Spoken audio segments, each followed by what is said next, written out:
Welcome back to the Slice Tennis Podcast. This is our first episode post Australian Open, where the person that we probably all guessed was going to won it. You see, Steven. He was these grinding. bags? You see these bags? Steven has bags. Yannick Sinner has bags. Madison Key has bags, but they've all got different types of bags. Well, Sinner and Keys, they kind of have the same bag. Steven has different bags, but that's neither here nor there. This podcast is presented by Betway, and we are fired up to break down this Australian Open for you guys. We'll talk about both winners. We'll talk about Zverev, the post-match press conference on court. There was some heckling going on, and just the overall quality of the tournament. This will be a great, fast, fun episode. And thank you guys for being here. We did hit 20,000 subscribers since the last episode. So shout out to every single person that has supported, subscribed, commented, liked. Steven, you could probably speak on the 20K more. You've been at it a lot longer than I have. Yeah, I mean it feels like a milestone. It's been we've been doing this 8 years, and 20,000 seems like just another step in building this community. So yeah, shout out to everyone who's subscribed. A lot more people than the subscribers watch the show. So everyone who's watching throughout the tournament. The Australian Open was crazy. It is like it's a sacrifice to do it, and especially now it's my first year doing it with a kid. I'm like waking up in the middle of the night, like all the other tennis fans are. So it's really a labor of love doing the Slice, and people subscribing, engaging, commenting, make it all worth it. So I forgot again this week to post a mailbag kind of tweet like 2 days before this, but I'm going to make a reminder for next week. I would love to have your thoughts and review them at the end of the show. Cause that's always fun when the podcasts I follow, when I submit a question, I'm always listening to that podcast. Cause I want to hear, I just want to hear them say my name, say his name. Something about it. Could be that podcast could have 5 listeners and I like hearing it, Right. You just feel important. Yeah. And we want everyone to feel important. So if you have 20,000 people emailing in next week, we'll read them all out.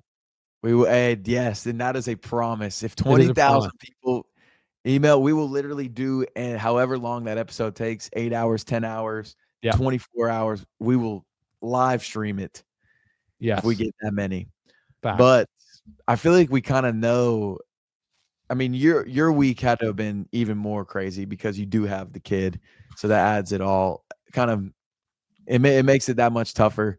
But was there anything else going on in your week outside of the Australian Open and not sleeping? I don't know. To be honest, I don't remember. It brings me back to when Shepard was first born. You're so tired, you don't even remember all this stuff. I remember you asked parents, you're like, what did you guys do in the first few days? They're like, I don't really remember anything. So can't really give you any advice. But I really don't know what else I did this week. Do you have something that you remember me doing, and you're asking that because you know something, or you just no. I'm not trying to get you. Word. Well, I guess the one thing I did watch was the NFC AFC Championships, and I'm distraught over the level of corruption in the NFL hampering the Bills. So Bills Mafia, if you're watching, I sympathize with you. It's absolutely painful to see the Chiefs go through again. So I watched that last night. That was disturbing.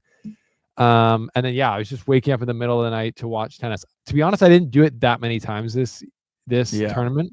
I think I watched 3 different matches that started at 12:30 a.m. or in the middle of the night here. One of them I watched, it was Alcaraz Djokovic, started at 2 a.m. here, and I woke up for that. And I watched the women's final and the men's final, which were both in the middle of the night, but those were on the weekend. But yeah, and I got 10 hours of sleep last night. So I am actually feeling better today.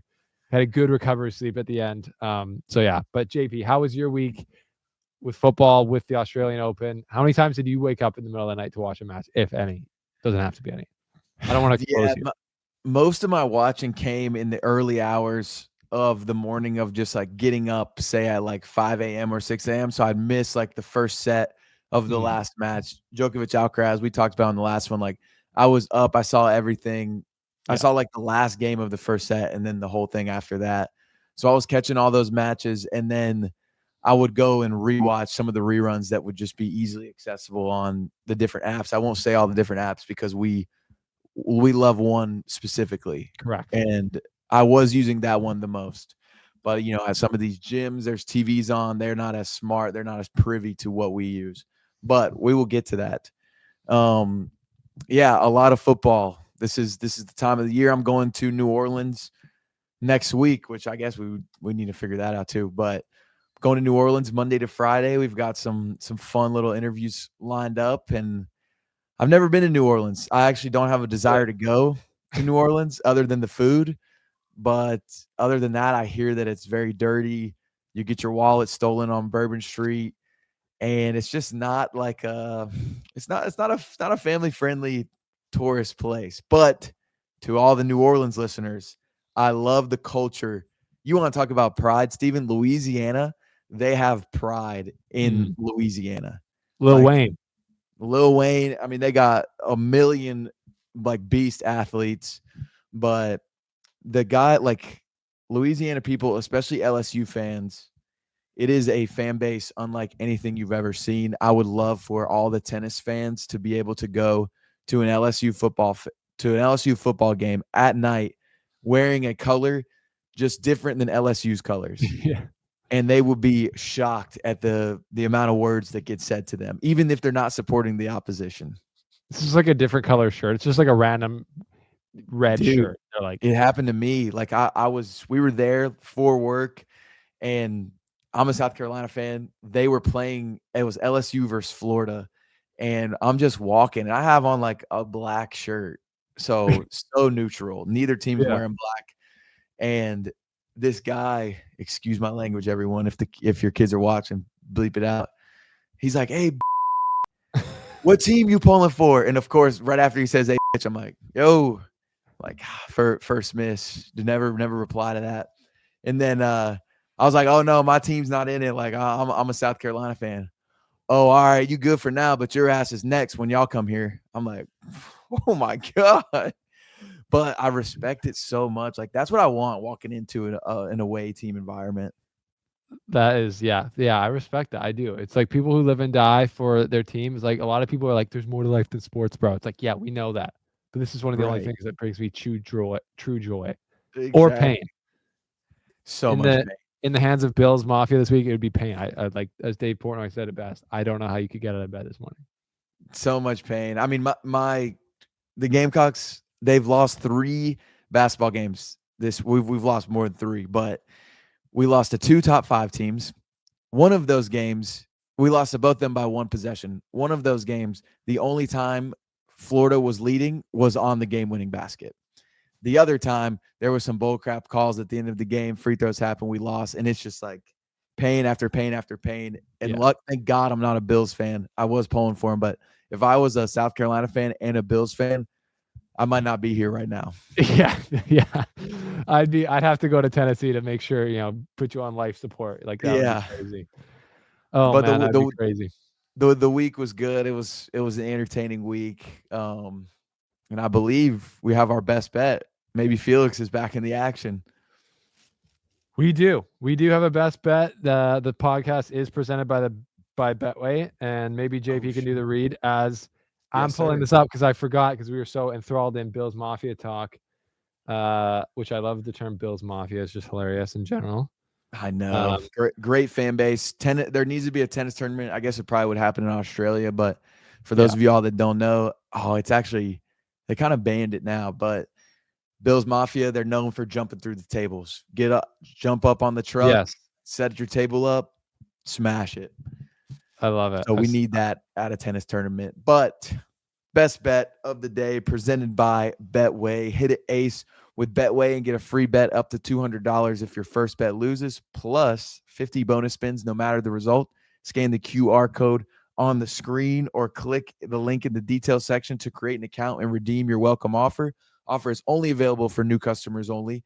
Terms and conditions apply. Offer not available in Ontario, and you must be 18 and up to play. Please play responsibly. Yes, play responsibly. So I'm looking at Montpellier, which is a little ATP 250 right after the Australian Open. So our guy Felix Auger-Aliassime is there as the number 2 seed because he lost early at the Australian Open. So JP and I were saying we'd love to see him go dark mode and like pull that bandit mask on and just go goblin. Like I want to see him not signing autographs. I want to see him yelling at fans. I want to see him smashing a racket potentially. Yep. I want to see him just do whatever he has to do to find the beast within him and he already, I mean, to be fair, he won a tournament already to start this year. So he's had a good start to the year. But I just know what he's capable of. And so anyways, he's the number 2 seed there in France. He is French Canadian, Quebecois, but that is different than being real French. And he's playing Arthur Cazot in the next round, who beat Stan Wawrinka today. So the odds are Felix is the favorite at minus 250, but it's not crazy because they got Arthur Cazot at plus 190. So I think the odds makers at Betway know that Cazot is a very good player in the front of the French crowd. He's going to have a good chance against Felix. But again, if Felix plays boss and serves really well, I don't think Cazot has much of a chance but Cazot can make that matchup battle, and Felix, is not immune to those types of things. So that's going to be an interesting one. That one will go Wednesday, I believe, in Montpellier. But yeah, I'd ride with Felix there. Plus 250. Yep. They don't have any other. I don't think they have any other. They just have the main one. Yeah. So yeah, I'd ride him at minus 250. Probably not actually a lot of value there, but at closer to the date when there comes out like set betting, I would take it's either going to be, I would pick Felix in 2, because if he's going to win, I think he'll probably win quickly in 2. It goes to 3. A lot of times he loses those. Right. So I don't know. Maybe you could hedge your bet. You could do Felix in 2 or Cazot in 3. Yeah. Or both. Do both at the same time. With the on the futures world with Sinner pulling out of Rotterdam, it's going to be interesting to look at those odds, because there's going to be some good value on whoever will be the eventual winner. It's just betting responsibly is just like a multiple choice question. The answer is there right in front of you. You just got to find it. Yeah. So, take that. And then you were also talking about we need to see Felix go dark mode, right? Right. Feed that other beast. There's 2 wolves inside of every person, right? Absolutely. And which one are you going to feed? I want him to feed the dark one. That's what we want. But yeah. Right. Anyways, so that's the best bet of the day. Best bet of the day. And I will say, before we forget, the slice is also presented by Tennis TV. Come on. Yes, that's the Tennis TV, if you're wondering about it. That is the official streaming service of the ATP Tour. It is the place where you can watch all live ATP Tour action in perfect HD definition on demand, and also matches that have already happened. You can watch the full match or the highlights. They're up really quickly. You can also watch a bunch of ATP historical classic matches like Federer Nadal Miami 2005 final, for example. So if you know what's good for you and you have $20 to spare every month, hit the link below to try Tennis TV. We promise you won't be disappointed. Yeah, it's a no-brainer. You essentially have to have it if you're a serious tennis fan. Shout out to it's so worth it. And even, again, I'm not going to mention other competitors' names, but there's other streaming services out there that on-demand feature that Tennis TV has, they are superior to these other streaming services, because we were at a friend's house. We were trying to go back on this Chiefs Bills game, and I wanted to expose the refs for a bad call, and I wanted to go rewind, pull it up, but I didn't have access to it. But literally 10 seconds later, this guy, his dad is a tennis guy in Colombia or in Nashville. And I was like, we were talking about one of the matches. I'm like, hey, I need to show you this point. I pulled up Tennis TV. Boom. Flawless, seamless. It is a great service. Shout out Tennis TV. As a new guy, I mean, I've lived in Nashville for a while, but the kid was in a friend group that I'm trying to get into the tier 1 status. Pulling up Tennis TV was a good move that helped gain me some more credibility from that friend group. Word. Always on the grind. And if you are going to watch things on Tennis TV, the tournaments to watch this week. So the ATP tournaments are Montpellier, like we said, is I believe the only ATP tournament going on right now. That is correct. Yes, because we got, and then there's also Davis Cup qualifying. So I will say Canada is in action against Hungary in Montreal right now. Denis Shapovalov did just pull out, so he won't be playing, but we'll leave it up to Felix, or not Felix. He's in Montpellier as well. We're leaving it up to Gabe Diallo, Alexi Gallarneau, and Liam Draxel, who are going to take over. So let's go, boys. Let's go. And then on the women's side, they've got a ATP 500. Singapore, right? Sorry? Is it in Singapore? Yeah, they got a 250 in Singapore, and they got a 500 in Linz, Austria going on. I'm taking that Singapore tournament if I'm a player. Yeah, I don't know. Austria's pretty nice, dude. Austria's pretty nice. It is, but Singapore? Yeah, true. They're both sick. A lot of players, these are great opportunities for players who don't maybe to go deeper than they normally would. A lot of these top names aren't playing any of these tournaments because of the Australian Open. So the next week is what was the one? Rotterdam and a couple other tournaments. And Sinner already pulled Rotterdam. Alcaraz is supposed to be there. But that's his worst surface, fast indoor hard court. So we'll see. Anyways, that's what's going on. Yes. So Australian Open recap. Mm-hmm. The question at the top of our sheet is, was this a good Australian Open overall? What do you think? Yeah, that's the question. So if you're watching, leave your thoughts below. What do I think? Yeah, I think it was. I'm not one of the boo birds that is super analytical about this. It's like, did we have an injury in the final? No, on either side. Was it an amazing final? I'll cut to my points here. Was it an amazing final on the men's side? No, not really.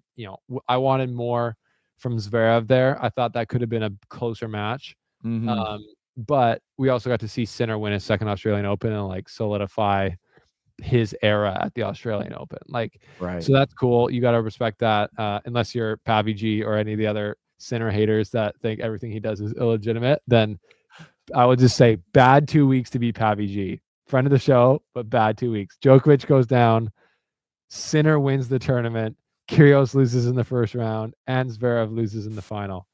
So those are all the things that Pavi wanted to happen or not want it to happen, and they all happen. So that's funny to me. But then, the women's final was incredible, and the entire run that Madison Keys went on was incredible. Literally one of the best ever. So we'll talk about that. But that's my overarching thought. What was your thought about the how good this tournament was?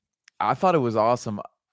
Same feelings on the finals, but overall, it seemed like there was a lot of entertaining, dramatic. It was an entertaining tournament. There was headlines about a million different things, a million different storylines that were fun to follow. Yeah, it's like you had Kyrgios going on in the beginning of the tournament. What's he going to do leading up to it? You have Djokovic and Andy Murray. You've got Alcaraz. Well, is he going to complete his I just felt like there was 10 different storylines going on, and they were all fun to watch. And Sinner, I mean, dude, I don't know. The dude is a steel trap up top. Oh, yeah. And it is so impressive for how young he is. Yeah. And it's just that run, man. I have it pulled up here right now. That he's the first man in history to win 10 consecutive matches against top 10 players without losing a set. And he beat... That's the run he's on right now. Yeah, he beat Medvedev, Djokovic, De Minaur, Fritz, Medvedev again, Ruud, Fritz, De Minaur, Zverev. 22 consecutive sets. Is that at which... is that just in general, or is that a certain court type or tournament? So this is just 10 consecutive matches against top 10 players. So I guess in any of his recent matches, but I guess I guess he lost to Alcaraz. That would be his last loss, isn't it? Last year. But you're definitely right. He won. Yeah, but his last term was the ATP World Tour Finals where he won all of his matches, and those are all top 10 players. So he won 5 there, and then he beat Zverev and De Minaur again at the Australian Open. Yeah. And then Shanghai. Yeah, and then Shanghai, he beat Djokovic in the final in straight sets. Medvedev also in straight sets in the quarterfinals. Yeah, that's crazy. So crazy. He is on a historic run, and he's absolutely pounding the tour right now. Dude, and so but this is what, because I saw this one too.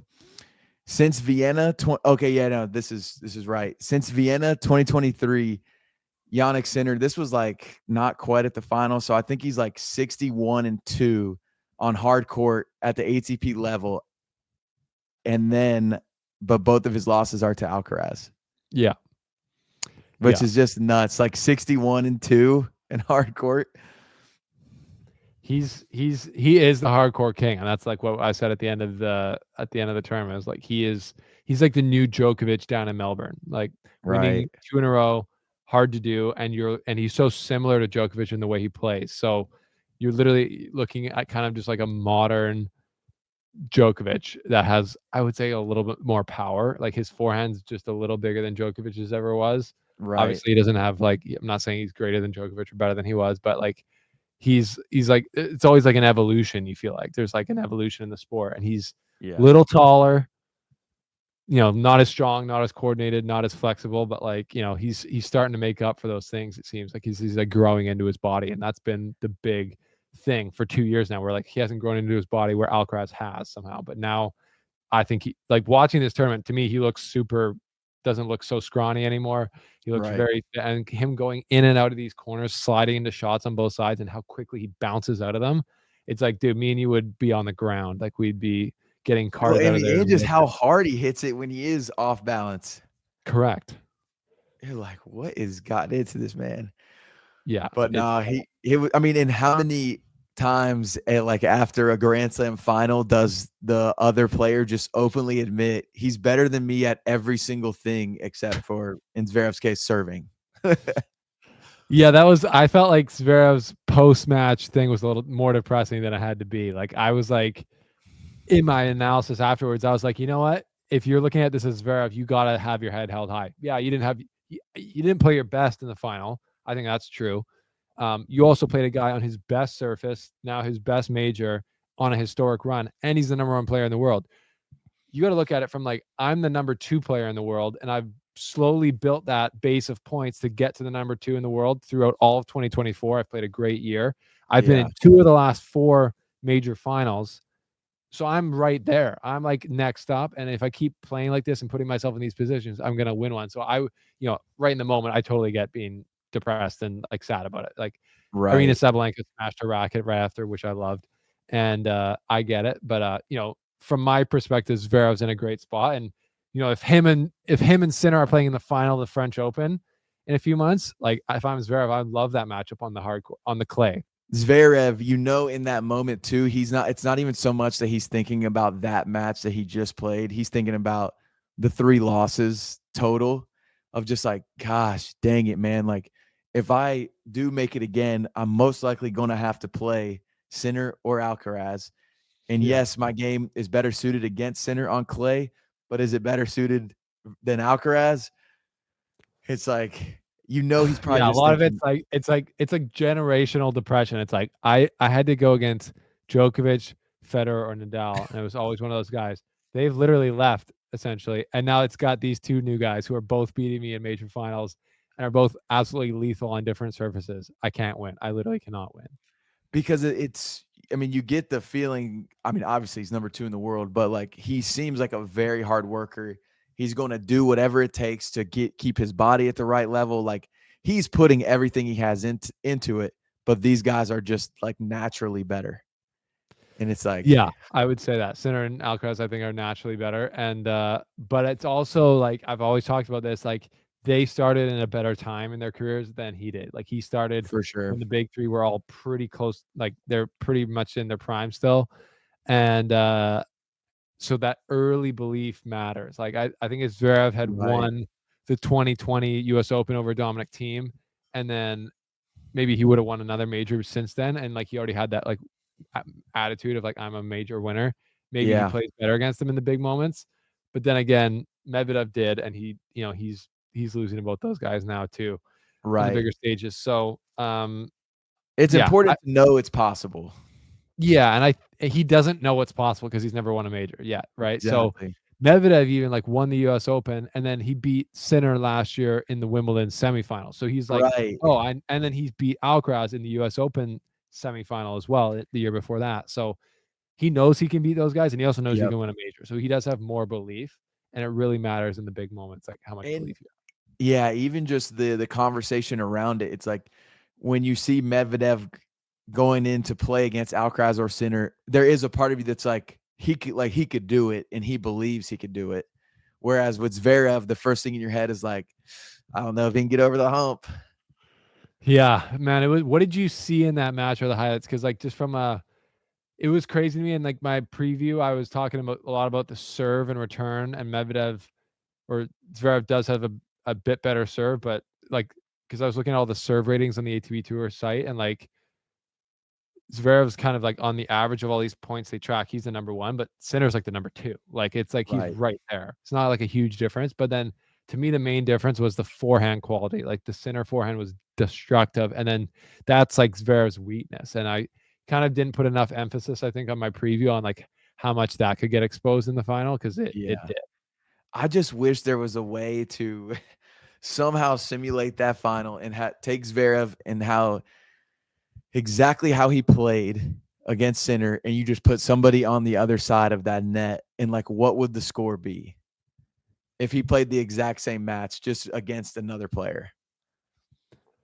Like with all Zverev's like abilities, or just a different player. No, like, yeah, literally just a different player. Like Like, at the did he level play good enough to that beat Sinner played at.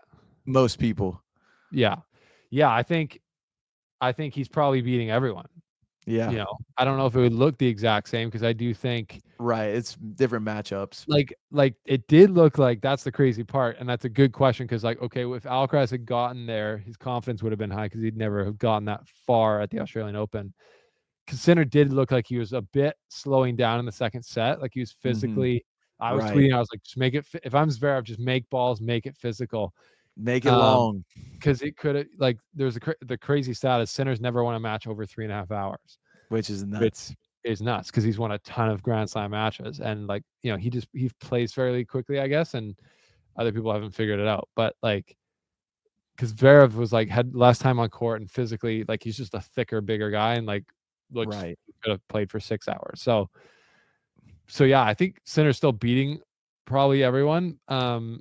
A healthy Djokovic, I don't know though. Like Djokovic has a lot more belief than Zverev, and he's got a lot more tricks up his sleeve. Right. He's got a lot better forehand. He's got a lot better total game. So you never really know, and that's where I think I don't want to seem like I'm hating, but Sinner did have the easier draw than Alcaraz, Djokovic, or Zverev because he didn't have to Definitely. play any of the three of those guys on the way there. He played Ben Shelton, who I said in my preview, Ben Shelton played a fantastic semifinal. Yeah.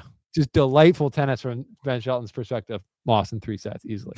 Like, and I said that before I was going at someone on Twitter. I was like, if you don't think he's getting routined, like you're out of your mind. And he Right. did, but that's just as high as Ben Shelton's going to get as far as his ceiling. No offense.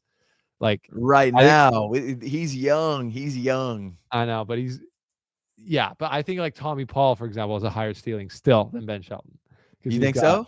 yeah, I think so because he's got more natural talent, I think, and he's got a better understanding of the game, and he's got not as many physical weapons, but I think these guys are showing that it's not about physical weapons in tennis, like really isn't. Like Consistency. it's about that. Yeah, like Sinner doesn't have any of the crazy physical weapons, really. Like he's a lanky 6'2" guy and 6'2", 6'3", but he's got the complete package. Alcaraz is a freak of nature, but he's also not huge. Like he's shorter, but it's like technical ability. Like Right. and Ben can be there. Like he's like I don't want to hate on Ben, but like right now he's not there. He doesn't have the depth. And so Sinner had that easier run to the finals, and then Mm. yeah, he didn't get stretched as much as he could have. And I think if he had to play Djokovic in the quarters, and then theoretically he could have played Djokovic in the quarters, Alcaraz in the semis, Zverev in the finals. Right. Zverev would have had probably a better chance and would have had a much more worn down Sinner. But that's just how the tree shakes down. Did anybody ever answer you on Djokovic's MRI? No, I don't think anyone has an answer. We're like, brother, what are we looking at here? I have an answer for you. Please explain. So sitting for the listeners, that's my wife. She's a nurse practitioner. She works at an Mm, orthopedic clinic. let's go. I showed her. I gave her no context. I said, "What's going on here?" Yeah, She said, "If I had to guess, it's either at the top here or in like that white part more in the middle." She's like, "This is some sort of like tear, yeah. like some sort of tear is going on in here." So, all right. I do think it was that white part that was the tear. Yeah. But it is funny because I obviously had this tweet during this time where I was like, I was sitting at work being like, you know what, I just want to say something that's going to get people riled up. It's not a given. Where I said the original thing, I was like, he doesn't fake injuries, but he 100% over exaggerates how much pain he's in to distract the opponent. And then, he Which retires the next match, and then people are coming up for my neck in the comments. he dropped Yeah. the MRI on him. He dropped the MRI, and I wanted to retweet it and be like, this feels pointed. Like, he didn't Bro, tag tag me, but I me. feel like this is pointed at me. You should have said tag me next time. Tag me next time, bro. Say it to my face. This is a picture of a ham. I have no clue what I'm looking at. What's this black hole going on in here? People are like saying that how that's the injury. I'm like, no, bro, that's his bone. Yeah, I I'm like, know. I'm not a doctor, and I can tell that that's his bone. Like, come on. So funny. I know. I saw that. I saw the comments going crazy. I said, "Oh God!" Right when Djokovic dropped it, I should have texted you right off the bat because I was just gonna put at Steven on it. But Dude, it's like, but you can't have it every single way. Like, he's the guy who's literally played through that exact injury 2 years ago, won the tournament, and he played through an abdominal tear in 2021, won the tournament. So I'm like, to me, it seemed like, okay, he went down in that match and then like rage quitted, and he probably maybe regrets that a little bit. Like, if he had just like you think so? I sat don't think he down, regrets it. he probably doesn't regret it because he has 24 majors. But like, he said in the press conference at the end, he's like, yeah, in that moment, I made the decision to retire. I'm like, that's a pretty quick decision. Right. But I just feel like when they're older, their bodies get so fragile where it is like, if you push it, are you risking something that will just fully end you? Because they were bringing up Yeah. all the Federer stuff, and it's like he pushed it, he lost, and then he was like the knee was cooked forever. Yeah, and I brought that up in the video. I brought that up in that tweet too, which it was definitely a salty tweet because there's this match in 2020. Federer had a similar injury, was injured the entire match, and Djokovic is like flexing on him and like cheering so hard the entire match. And even the commentators were like, I don't know if Djokovic realizes this, but he's playing a guy who's 6 years older and clearly injured. So I don't know. Some people and everyone remember like a lot. I saw a lot of Federer fans on the Twitter like posting the clip of these things. So anyways, everyone wants it every single way. It's like if he plays through it and wins, he's a legend. If he like retires and anyone critiques it, they're like ridiculous. It's like it's just a confusing. He's just an interesting guy. But again, I'm not like I think anyone booing him there is like that's pretty ridiculous. Right. I was not saying that he shouldn't retire. I was just saying like, if he'd won that first set, I've seen a lot of times where that injury gets better and he can play through. I'm just saying. It's that risk reward. It is the risk reward. It is. And he is allowed to make that call for himself, and he did. And he's still got 24 majors, so he's sleeping good at night. But I've heard these guys saying like 2 to 3 months to repair that injury if it's that Crazy, deep, which is a long time. So I'm worried that could be kind of it. right? Because if you don't play for 2 to 3 months and you're 38 years old, you're going to come back at the French and injure yourself again because your body's not ready. Yeah, you got to believe he's looking at that calendar right now, thinking, "All right, what tournament do I really want to give it a go at? Like 100% go." Yeah, but you got to build yourself up, and so Right. no one, to be fair, no one's really done better job at that throughout his career than he has of like staying healthy, and he's like the most flexible guy, and takes the most care out of his body out of the big three or really anyone. So, I believe him that he'll be able to do it, but we'll have to wait and see. Yeah. Somebody who is not having any of those problems, Madison Keys. Maddie the baddie. Gosh, second cousin with one of my friends here in Nashville, aka she's like my how you're like related cousin. to everyone like that. Like that's insane. I know, right? But man, what a run. The thing I have on here right now, on her way to the championship, she beat the 10 seed, the 6 seed, the number 28 seed, the 2 seed, and the 1 seed. And listen to this. And I thought this was a joke. I'm still not even fully sure if I'm not just getting got here, but the last women's player to beat 4 top 10 seeds at a slam is Yvonne Goolagong at Wimbledon in 1980. That's crazy. 1980.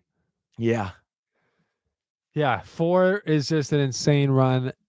She went through them like it's like, I think it might be my entire like power ranking at the beginning of the tournament. She went through to win. Like every player that I picked that had a Right, chance to right. win, other than Qinwen Zhang, she went through. Iga Swiatek, Elena Rybakina, uh, Sabalenka. Who am I missing? Swiatek. Yeah,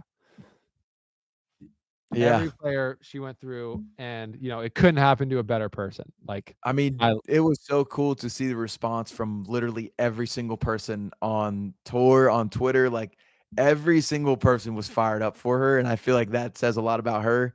And it's so great for the sport. Absolutely. And when you're comparing it to the men's side of the draw, like people are asking, like, what the women, and like to me, that story of adversity, her coming through, her finally winning a major after like thinking she'd have one. She was like a huge star in the US when she was like in her young teenagers. Like they were Oh like, yeah, she's up next. That storyline really dominates anything that happened in the men's. I was gonna say about the men's, like, you like this, and I think why some sorry, just before we fully go into the women's, like, you like, what kind of the chaos, I think, with like the storylines in sports, for which a lot sure. of people do.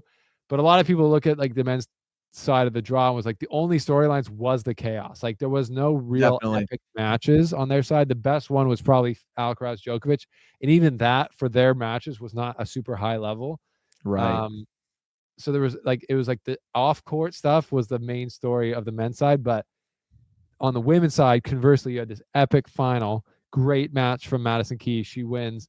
And then you have this whole story of her coming through like one of the hardest draws in history and winning after 10 years of searching for a major. Um, If you're so Zverev, you gotta be encouraged watching it. yeah, for real. You're as Zverev, but even he's way more controversial, which we'll get to. Than Madison Keys. Like I just feel like, does anyone have a bad word to say about Madison Keys? No, no, not at all. I just mean just being so close so many times before, and then like Oh yeah. she got it done against a person that nobody thought was gonna lose on the hard court, which would have been Sinner for the men's side, but Completely, yeah. So when he finally does get his, it's gonna be a similar story to that. Like just like finally break through and like it'll feel so good. So yeah, he should look at that being like, that's gonna be me. What do you think? A lot of people talk about like these stories can happen more on the women's because it's best out of right. three sets instead of best out of five. Like Ben Rothenberg, friend of the show, is a very big component of changing the men's to like best out of three because if Zverev only had to win sets against Sinner, I think he automatically starts with a higher level of belief. What do you think about Yeah. that? Man, to me, like it's solely from like a ticket selling standpoint, you know how fast those 3 like best 2 out of 3 can go. Yeah, And it's like, man, like I'm not gonna pay that high dollar to possibly just watch a 59-minute match. yeah, for real. So that would be my biggest reason not to. Like, if I'm going to a tournament, I want to be able to, like, I want to see a potential 5-set classic, and I Yeah, want to get my money's worth, and the 3 sets doesn't do it, or the 2 out of 3 doesn't do it. yeah, no, that's fair. Funny story with that is at the French Open, there's like they've been getting flack because they've tried to do this new like night session thing, and I think during one of the French Opens, they did 13 out of the 14 sessions were male matches, and because they only sell one match, if I believe it. Right.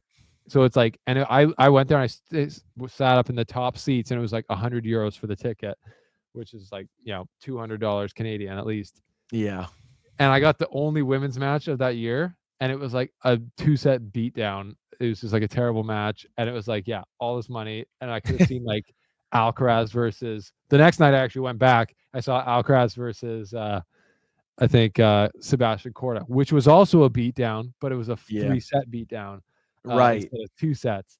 So yeah, people want to get their money's worth, but I do think, but there's a converse to that is like that you get more upsets and you get more fairy tales like this. Like if it was a 5-set match, maybe Sabalenka wins the fourth and maybe she wins the fifth because it's like the longer it goes, the more the better player's gonna win because they just have more time to figure it out and more, you know, Right. you know, yeah, big moments to like show their mental edge in. And So that's yeah, so it's like, hey, maybe instead of, because I feel like the talk is always like the guys should play 2 out of 3, but it's like, how about the girls? play the 3 out of 5. Yeah, well, the funny thing is I've asked a bunch of WTA players that, and they're like, "Nah, I'm good." I know, I always see those interviews too. But Well, I'm they're like, like, "Man, y'all practice for so long during the day, like, I know that you can do it." yeah, but they're like, "Well, we get equal pay." Remember that? So they're like, "We get paid for 3 sets the same amount that these dudes get paid for 5 sets, so I'm good." Right. And it's like, it Crazy. is a difference. Like it is physically, and I don't think Yeah, the level of tennis would stay as high, right? So I kind of do like the women. Like I just think it's great because clearly from the start of the Madison Keys Sabalenka match, Keys had a higher level. Like she came out and played a great first set, played that style of tennis that is just like shockingly good. Was taking the racket out of Sabalenka's hand, which is usually the thing she does to right, opponents. And then Sabalenka was like, "Oh, I'm the number one player in the world. I'll figure it out." She started slicing these first serve returns. She was finding ways to get into the, and into the Madison Keys game and make her doubt herself, which she did second set. But then, like, I think that higher level that Madison had on the day showed more in that 3-set format because she was able to win the third set and then it was over. Instead of like, right. oh, here's another chance for Sabalenka to figure it out and another chance for Keys to doubt herself. It was like, you know what? She had the better stuff on the day, so she should win. And What if I thought that format for the women on that day really showed its greatness. And yeah, I just loved it. what if the championship was 3 out of 5? Everything else stays the same. But I don't know, like it's again, but then my point would be like, yeah, it's just a different style of game because like I Right, do think the level would go down. And there's an argument to be made that even in the men's game the level goes down, but the epicness comes up.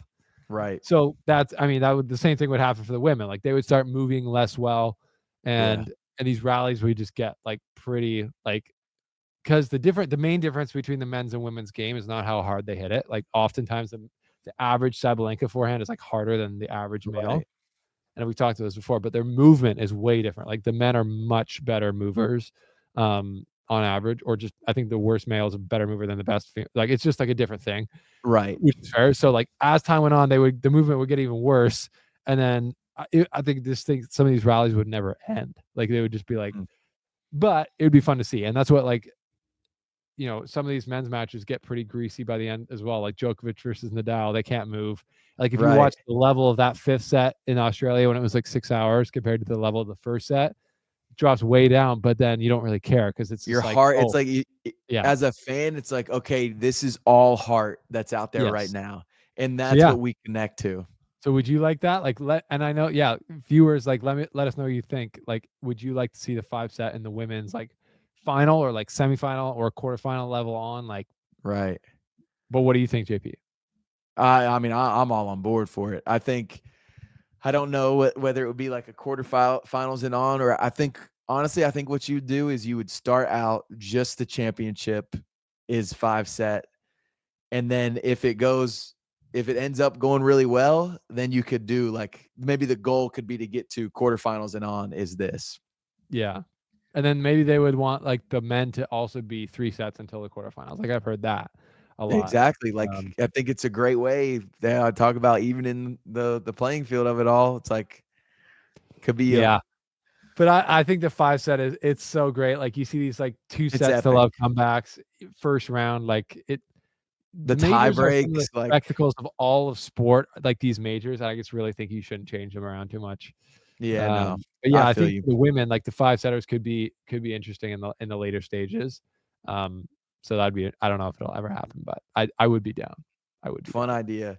I also But wonder what people think about 4 Americans women being in the top 10, almost 5 with Daniel Collins knocking on the door, but we're kind of like run back to running it a little bit. oh, so you're saying we run the WTA tour? Yeah.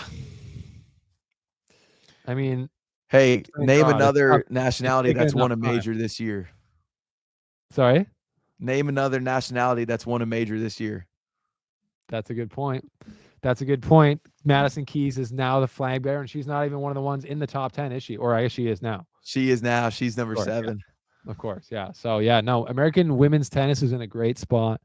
Um, and I love how they have a double standard. A lot of times people are talking about with women, the double standard is unfair. This time it's like the double standard is like almost unfair, or it's like unfair for the men. So like the women have had Serena and Venus like dominating the tour for so long. So Right. American women's tennis has been an amazing place since the year 2000. Like it's been, and it Right. still is. We It's just in had a like a great spot. 2-year layoff of Serena being retired. Yeah. And then Coco's come now, and like, now Madison Right. Keys has won, but even Sloane Stephens won it, the US Open in 2017. So you guys have always produced mega women's talent. And then people will also be like, "Oh, but the American men, now we're back in the glory days of American men." It's like, no, no, no, no, no. You've reduced like the level to get to like the glory days to so low for the men. It's like we've got Whoa. guys in the top 10 again. We're killing it. It's like, bro, you guys used to only be happy like when you were winning multiple majors a year, like with Agassi, Sampras, Courier, all these guys. It's gotten so bad on the men's side that they're like, we've got 2 guys in the top 10. No, see this guy. I won't stand for the it's gotten so bad. We have high Bro, quality players.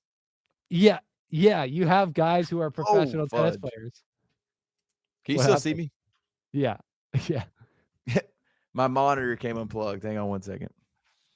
That, but can you hear me? Yeah, I can hear you. I just can't Okay. see you. I'll just continue it like this. It was just, you can't see me. That's fine. That's just a quick distraction to try and get me away from talking about how bad the American men is. Like, you have quality players. Yeah, Taylor Fritz is super quality. He's number 4 in the world. Tommy Paul's my guy, or more like his coach He's is my top guy. 10. He's top 10. But the level that was set and the level that a country with 350 million people should have is like winning majors. And the American men have not won a major since the 2003 US Open. Dude. Yeah, bro, because of freaking some two people, 3 people. Yeah.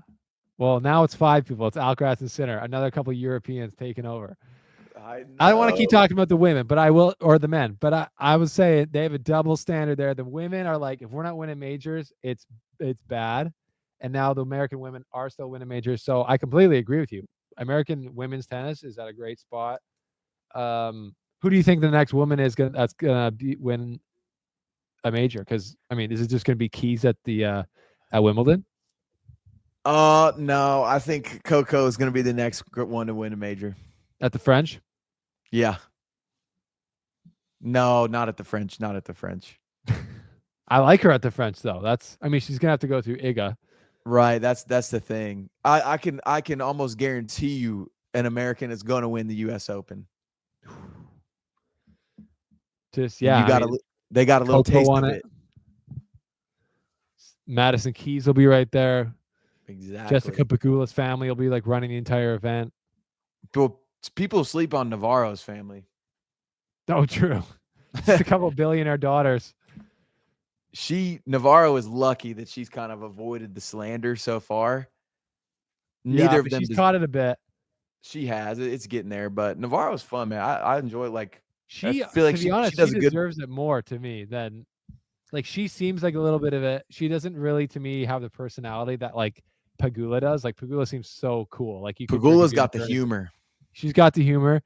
Navarro's like, she just seems to be kind of like a silent killer. Like, yeah, don't talk to me. I'm getting on the private jet. I'm out of here. Like she kind of gives that vibe.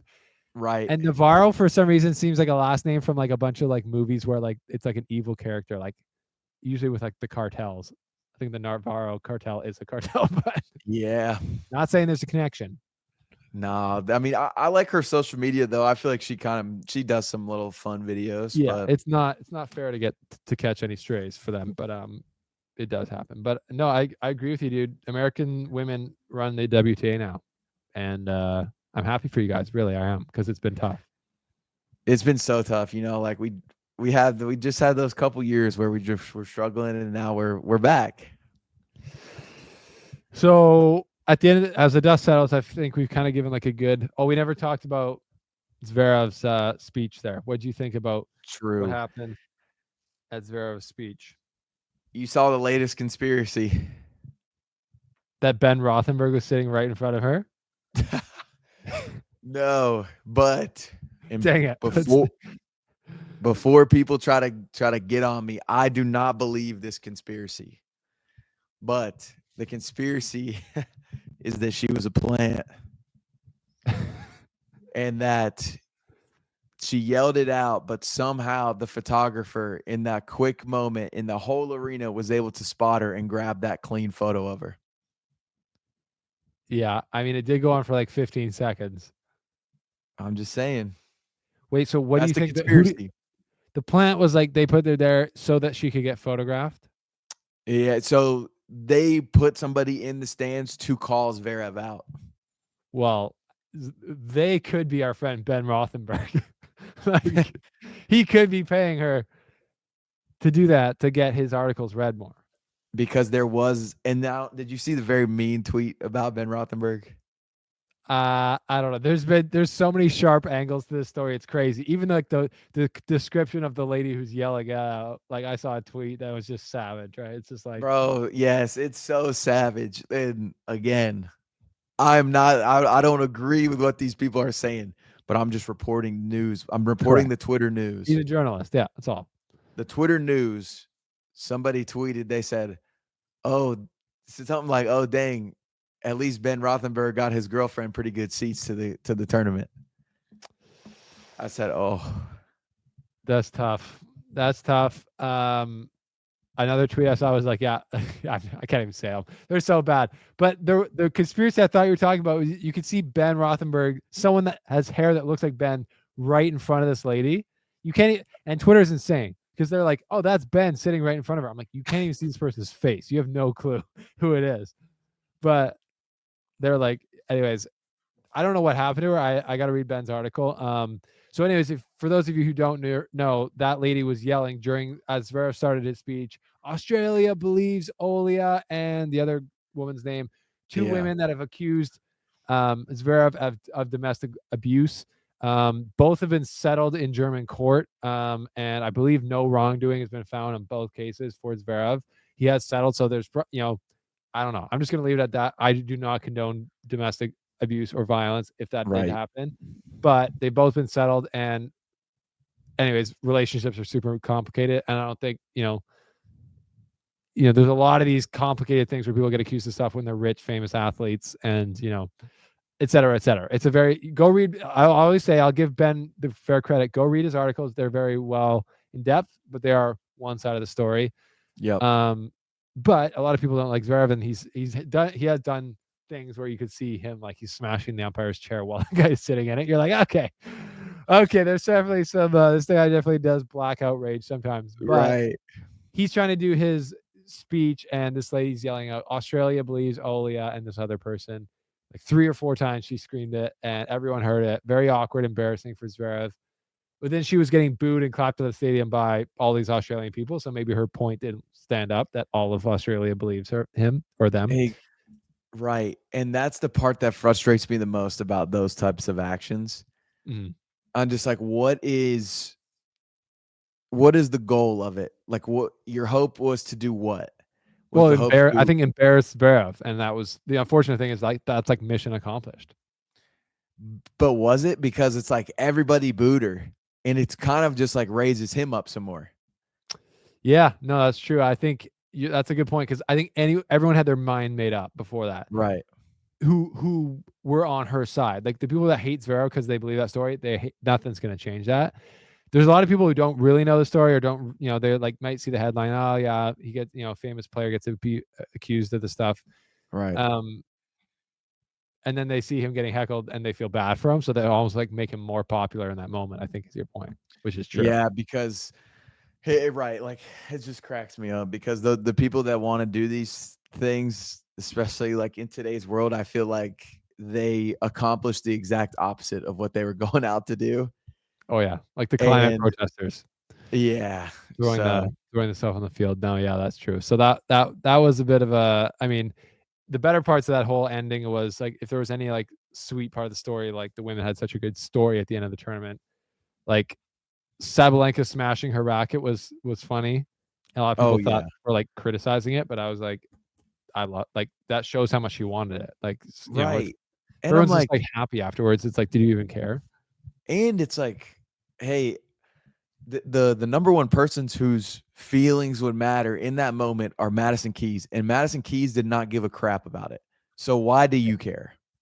Right. And then Sabalenka gave her a great like handshake and hug at the net, very sweet. Smashed her racket, and then went and gave a very sweet runner up celebrate or speech, you Yeah, know. And she's like, if I had to get my negative energy out, or else, I'm like, yeah, fair enough. Do what you got to do. dude, Um, she's so funny, man. Just she's so blaming the funny. team, like, So funny. You God, guys are all fired. yeah, this is your fault as usual.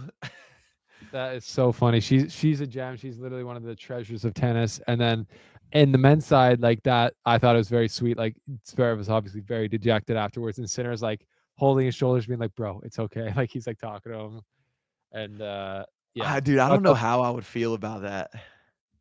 Like, obviously, they're like they have that relationship, yeah, whatever. But like, man, if I'm Zverev, like, I don't even know if I'm standing right next to him. you're swinging on him if he's like saying, "Hey, buddy, it's okay. You're gonna get one day."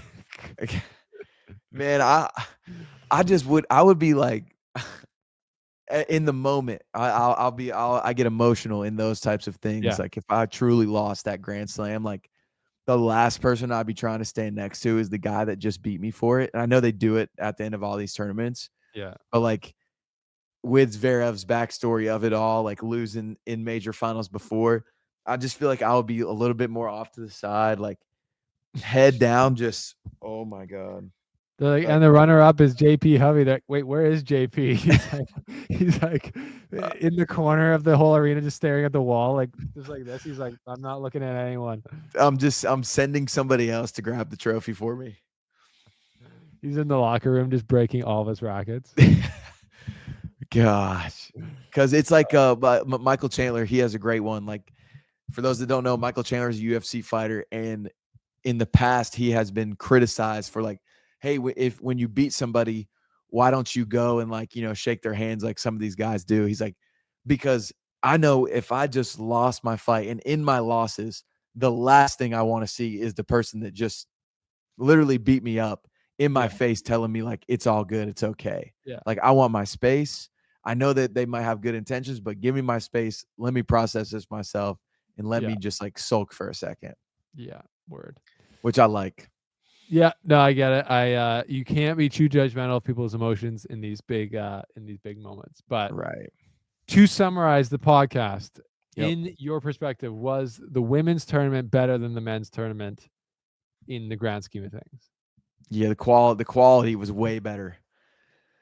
So quality better, feel good. It made my heart feel very great at the end of it all. If I wanted to get my blood flowing and the juices going, I would say the men's tournament did a better job just because of again the chaos. But for the pure tennis side of things and the feel good stories, the women's cleared it. Yeah, and I gotta agree. Like the women's side of things with the fairy tale ending for Madison Keys, like the run she went through, some of the matches, like her playing, Swiatek, that was an epic match. There was more epic matches, more better storylines on the women's side of the game Right. in the Australian Open, and more chaos and drama on the men's side.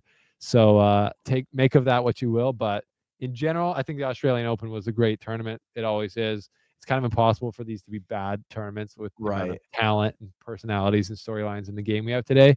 So yeah, great major to start off the year, I thought, Men are more dramatic than women in 2025. in 2025. It's a new wave. It's a new wave. Yeah, so that's the podcast. Leave your thoughts down below. Thank you guys for watching. We will send out, remind us, we will send out Yeah. a tweet to send in your thoughts and comments for the next podcast. We would love to review them at this stage of the podcast. But until then, JP, that's all I got. You got anything else? That's all I got, man. Thanks for listening. Shout out to the 20K that are subscribed, and shout out to the 20K that are about to subscribe. We will see you guys next week. Let's go.